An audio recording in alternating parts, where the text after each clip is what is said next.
nerves, and I get really, really nervous when I audition. That's why we're here, right? To help young people out. I have no idea where this young person will be going in 10, 15 years, whether they'll be playing in the New York Philharmonic or whether they'll be a doctor, at Regional 1. I have no idea. But what I do know is that we gave this young kid resources to help them at a time when they need it.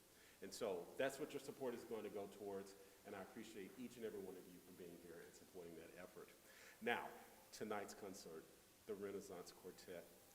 Randall Gooseby I met at Sphinx Conference 2 years ago, maybe 3, something like that. Who's counting at this point, right? But I met Randall Gooseby. This guy walks up to me with a big smile on his face. Hi, I'm Randall. I was like, whoa, okay, wait a minute, I know you. And he says, I want to help. He just wants to help. His journey, if you were in the pre-chat and you heard about it, he understands the importance of really engaging in what the concept of a village looks like in terms of developing young people. He wants to help, and I said, you know what? Let's talk about that. And so we've been talking, and his schedule is really, really busy, but he said, you know what? I got some buddies that I play with from Juilliard, and I want to come. I said, well, let's bring them here. And so we took them to Treadwell Middle School, elementary, it's a K-8 school, on Wednesday, and we had the best time with some young kids, the best time with them. They were so engaged. We had more hands raised than we had time allotted to hear from the young people. It was so great. But Randall wanted to come back, and he wanted to help, and his buddies are just as genuine as they can be, and they're just awesome, and they are so talented. They claim that they sight read a piece on stage. I don't believe that, okay? And I want each and every one of you to say that to them tonight, that Gavin does not believe you, because I know what sight reading looks like and sounds like, and no, they were not sight reading. But what I can say is that they are a phenomenally talented ensemble and individuals as well. So with that being said, tonight's program is going to be a little different. The program that you have, the QR codes are inverted, okay? We like to play a little mental game, just make sure that you're paying attention, okay? Where it says donate here or where it says bios there, it's inverted, all right? So just be prepared for that, all right? So if you scan, it's like, I want to know more about the artist. Donate? Hey, look, I told you, all right? It's inverted, all right? So, but you have the codes there, learn more about them. They will speak about the pieces that they're playing. We will not have an intermission, okay? They will speak about the pieces that they're playing. They will give you a little bit of background on the story. You will also hear about their instruments, okay? Which is very, very cool. If you don't know about cellists and violinists and violists, they don't travel with, they don't put them in the belly of the plane. Let's just put it like that, all right? And there's a reason for that, all right? There's a reason for that. So you will hear about that, and you will get to know them, okay? And so afterwards, we will have a light reception out in the foyer where you'll be able to meet and greet them, talk to them about, what you loved or questions you have about their life stories, okay? With that being said, I'm going to step out of the way and allow you all to hear this fabulous, fabulous quartet. Enjoy the concert.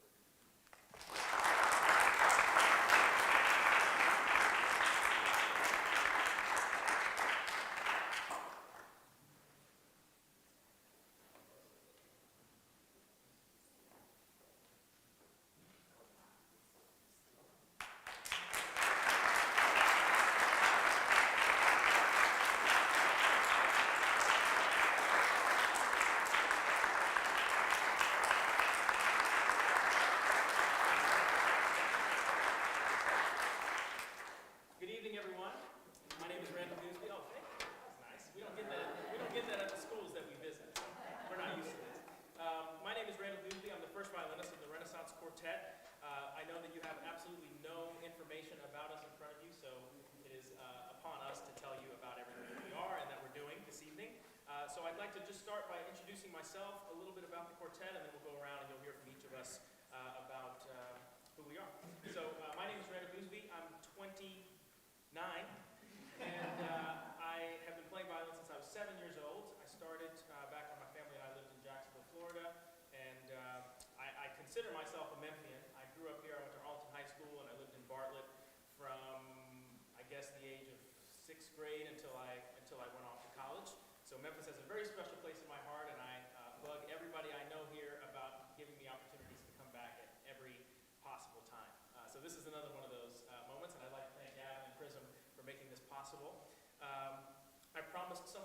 concert talk that I'd have each of us give a little background on our instruments. So for those of you who weren't in the talk, I'll tell you about mine. This is a very special instrument made by Antonio Stradivarius. Some of you may know this name. This instrument was made in 1708, which is right in the middle of what has become known as his golden period. So the best instruments that he ever made are generally thought to have been made between 1700 and 1720. So this is right smack in the middle. This is on loan to me from the Samsung Foundation of Culture. You know, the company that makes like the singing washing machines. They own this. They own this violin, and they own a few others like it that make up a small collection that they loan out on a 5-year basis to musicians who need fine instruments and are touring and playing around the world. So this is mine for the next 2 years or so. I've already reached the halfway point, which is pretty stressful, to be honest with you, because I don't know what I'm going to be playing on next. But we'll find out. I'm excited nonetheless. A little bit about our group, the Renaissance String Quartet.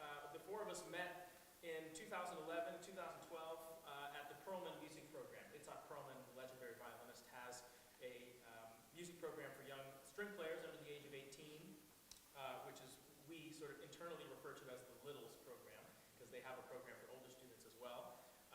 It's a 7-week-long intensive program that involves rigorous practice, lesson, rehearsal schedule for everybody, and we met there. This is kind of the place where all of us fell in love with chamber music, and for me, where I decided that music is what I wanted to do as my life's work. And so getting to know these guys, getting to know how they relate to music, how they process music, and how they love music is something that has always inspired me for as long as we've known each other. And I guess I should say a little bit about our name, Renaissance. Chamber music is, in many ways, a sort of outdated art form. It's a niche within a niche. That larger niche being classical music, and that smaller niche being chamber music. It's originally meant to be salon music. It would be played in people's houses, generally the houses of sort of rich aristocrats and bureaucrats, and it was something that was very exclusive, something that was very insulated. And I think that's a big problem, and I think it's very, very, very slowly starting to break out of that mold. And our name, Renaissance Rebirth, is meant to insinuate that we'd like to do something new with something old. That something old being chamber music. We want to present it in a way that's much more approachable, much more friendly, much more relatable in terms of what we're playing, why we're playing it, and how we're playing it. So that's, in a nutshell, where our name has come from. It's sort of making something new out of something old. So that's enough for me for now. I'd like to turn it over to Jeremiah to introduce himself, and we'll go around the group. Good evening. I'm Jeremiah. I'm the second violinist of our group. And I also play a beautiful instrument that I actually own. I've played for about 5 years. And this violin is remarkably special. It was made in 1856 by Giuseppe Rocca, an Italian maker. It's a little recognition there. And it was played on by a pioneering woman violinist at the turn of the 20th century named Maud Powell. And she actually made some of the very first recordings that we have of violin playing, period. So I'm really lucky to have this instrument and for everything that led to it. I've been playing violin since I was 3 years old, so I don't really remember anything about it. These guys all have been a massive part of my love for music and my journey so far. I'm currently a doctoral student at City University of New York, and I have a wonderful teacher, Mark Steinberg, who's the first violinist of the Brentano String Quartet. I don't know if any of you recognize their name, but they're one of the leading quartets today, so it's a privilege to be learning so much from him and then also be able to pass on what he teaches to these guys. So, yeah. Danny? Yes, hello, I'm Daniel. I'm the cellist in the quartet. This cello that I'm playing on tonight is also an old Italian instrument made in 1730 by a person named Johannes Celoniatus, which has cello in the name, so it must be good.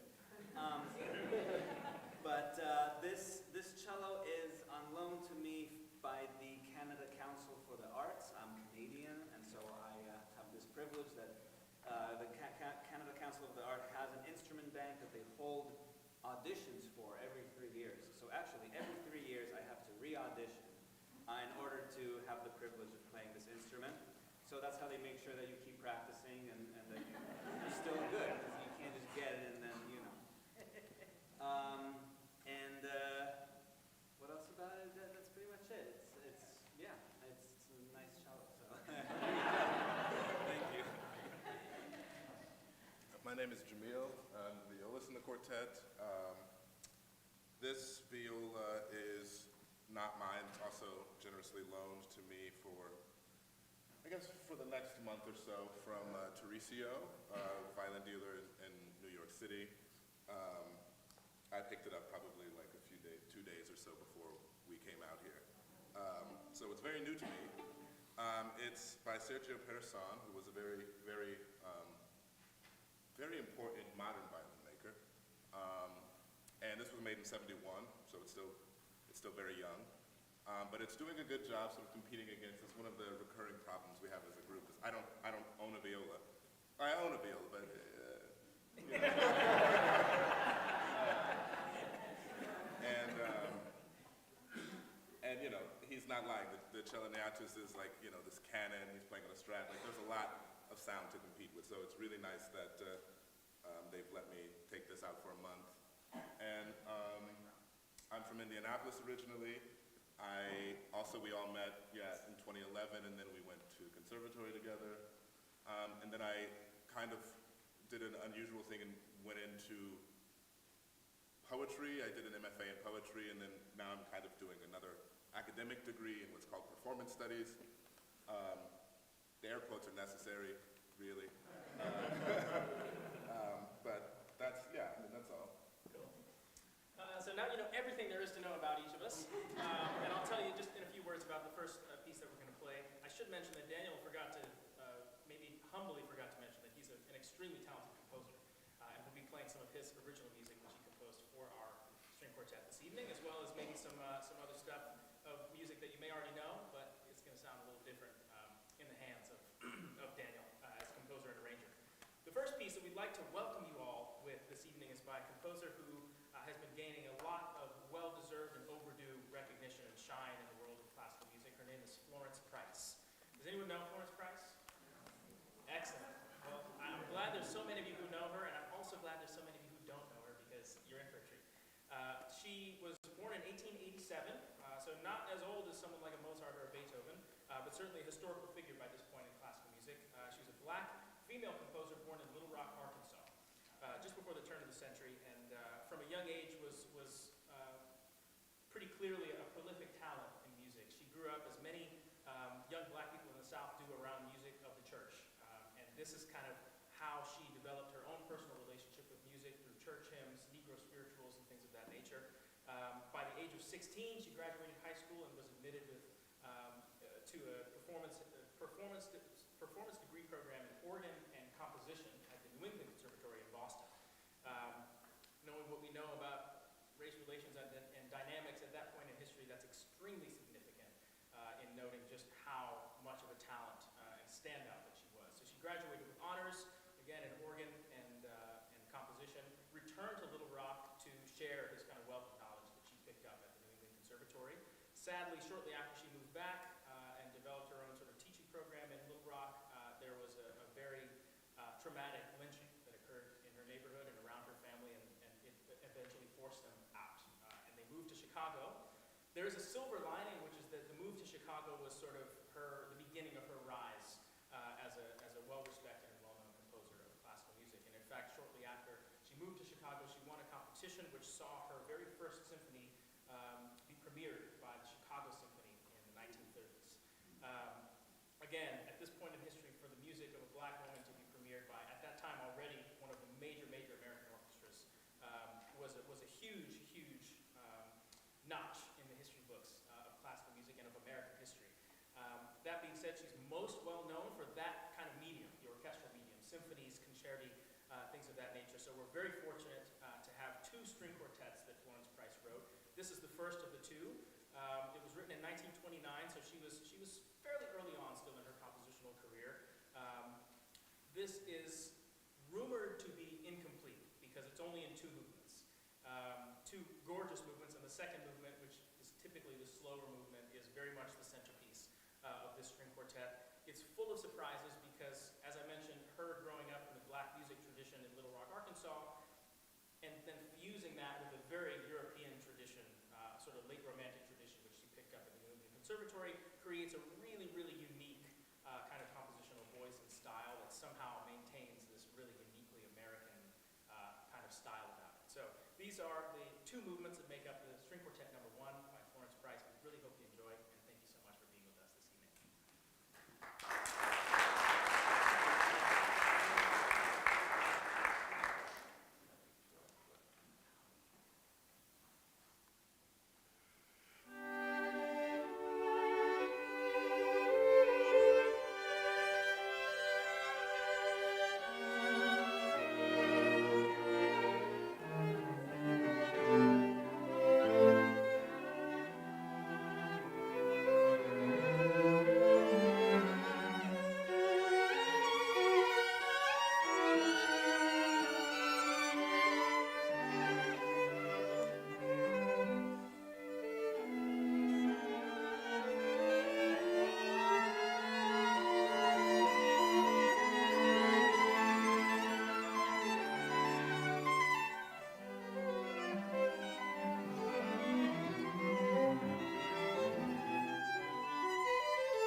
15th string quartet he wrote, one of the 10 celebrated quartets he wrote for his teacher, Joseph Haydn, who was also Beethoven's teacher. And it's important, it's interesting to think of the three of them together because they really established the foundation of string quartet composition. Mozart, especially in the 10 pieces that are referred to as the 10 celebrated quartets, of which this is one. This is the D minor quartet. One of the major innovations of, I guess, Beethoven, Mozart, and Haydn together is their development and their exploration of what became known afterwards as sonata form. Usually, it's four-movement work. You know, you have a first movement, which is kind of a fast, medium fast movement. Second movement and third movement, sometimes interchangeable, can be like a minuet and trio, a dance movement, which later kind of became a scherzo or other things, and a slow movement. And then you have generally a fast ending, the last movement. This is the sort of four-movement sonata form piece. I say that it became known as that, and they were experimenting and exploring that because it wasn't a codified system. And they were really developing it, each one of them, in their sort of iterations with each of their string quartets in particular. And this one kind of deviates from what typically happens. The first movement is kind of mercurial and kind of not slow, but not fast. The most fiery movement of the piece is probably a minuet, which is supposed to be like kind of a courtly dance, which is not, it's not that, but it makes you wonder what kind of court this was happening at. And the last movement is a theme and variations, which is also atypical for a last movement. That's the movement we're going to play, is the theme and variations movement. The basic premise of that is you start with a theme, that's usually what, 16 bars, 8 bars, yeah. And it's just repeated over and over again throughout the entire piece. What makes it an interesting form is that each repetition of the theme is done in some kind of variation. So eventually you get very, very far from what the original theme was. And the point, or the exercise, compositionally, is to try and tie that all together. So they usually have this very interesting sense, they provide this sense of unity, of some kind of cyclical completion. Beethoven became very famous for his theme and variations because they really pushed the idea of what a variation could be. So I hope you, while you're listening, I think this is a great movement to have this kind of preface for, because while you listen, you can hear in every 16 bars how this repeated theme is being varied. And it also gives you a better sense of whatever Mozart might have thought was the crucial element to this melody. Yeah, perfect. I should mention the price that you just heard is the only complete piece that you're going to hear this evening. This begins this sort of tasting menu portion of the program. There's so much great music that falls within this umbrella of chamber music, and we wanted to offer as much as we possibly could with the time that we have. So enjoy this theme and variations of Mozart.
you so much for being such a great audience so far. The next piece we're going to play is a movement from a string quartet that I wrote for this group of best friends. You know, we've been playing together since we were teenagers, and we've studied with the same teachers.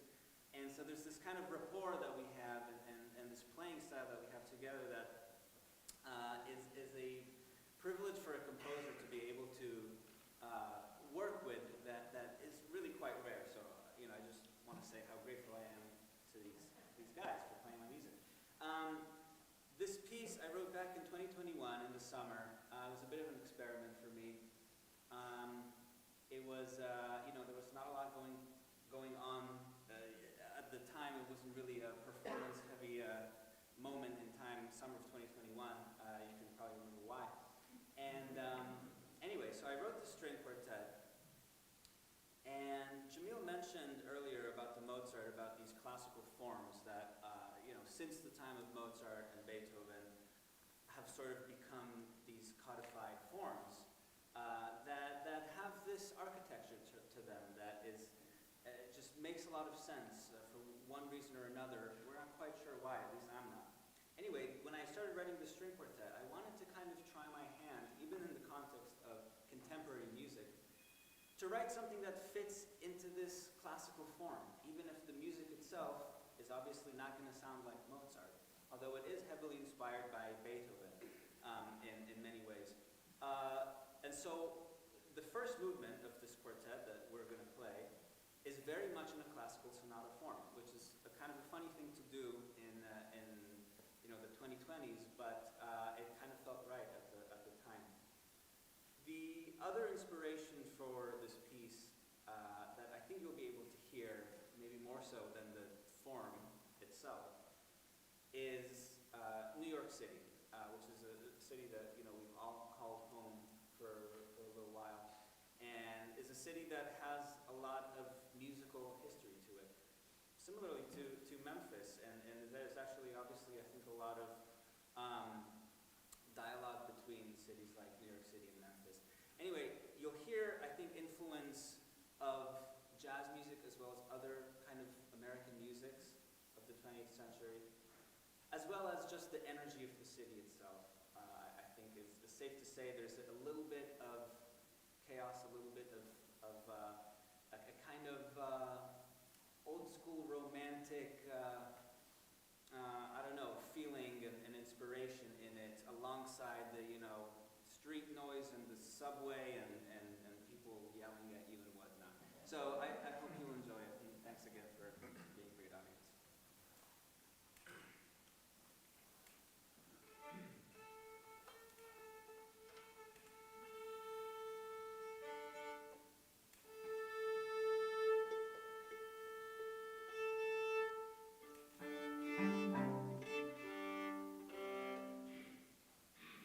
Oh, I do also want to mention that we recently released a recording of this piece, so if you like it, please check it out. It's under my name, actually, Daniel Haas, on all streaming platforms, and I forgot to bring CDs on this trip, but if you would like one, I think, you know, check out our website or my website or ask us afterwards. And there's CDs to be purchased online as well.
there's something that we have found when playing Brahms that I think is worth sharing, which is that in the way that he composes, there is so much rhythmic overlap, so many different possibilities for the rhythms that he wrote in. And it actually might be helpful if I explain the very opening and can you play like just here. So this movement is in 3/4, so there are 3 beats each measure. But the very opening theme in the first violin, I don't know if you want to play that.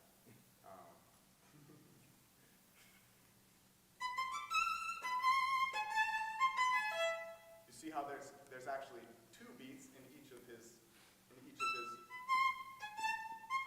right. So you can divide 6 beats in multiple ways, and so he uses that from the very beginning of this movement, and it's really present throughout. So if you get a little seasick, it's normal. Yeah, totally. So we've had a lot of fun exploring that, and in a lot of different ways, not just, that's called a hemiola, where you have 3 groups of 2 over 2 bars of 3. And there are a lot of different ways in which he crosses triplets and duples in this music. And so, hope you enjoy, and maybe we'll have a little something else for you after this.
just little nuggets of entire pieces, right, that unfortunately we just don't have time to play for entire string quartets. And I'm sure you don't have time either.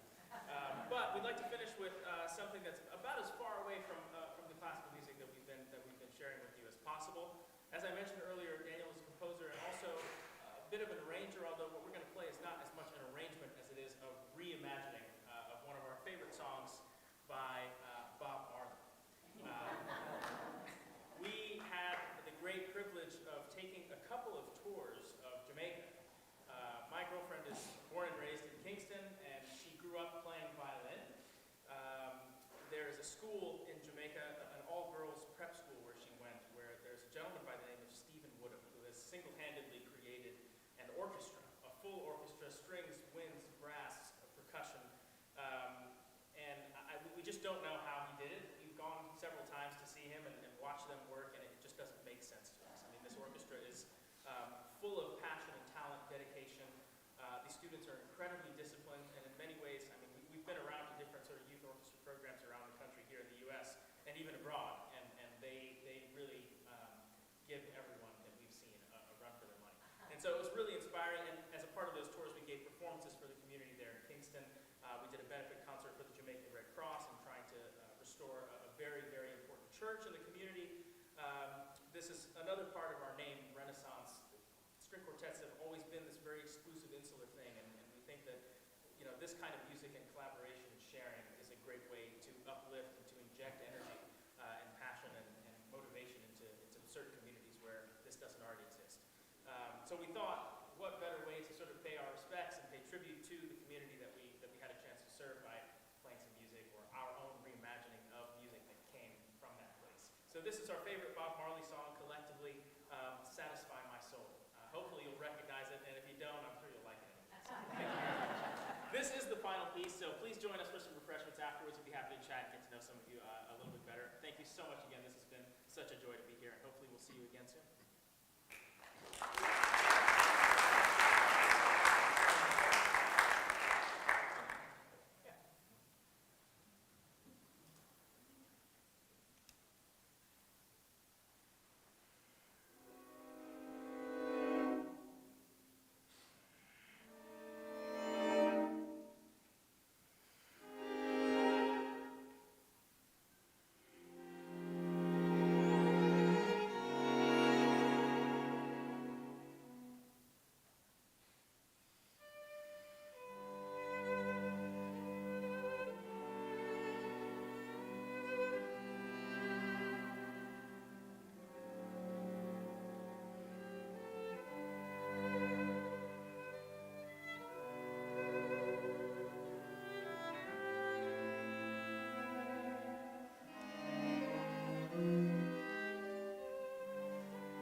Remind you that we are raising funds for our scholarships for our young people to attend our summer camp and our programming.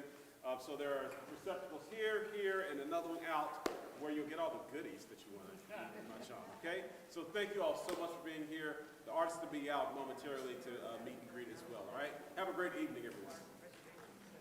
Oh, there you go. Amy, let's go this way. I'll say goodbye.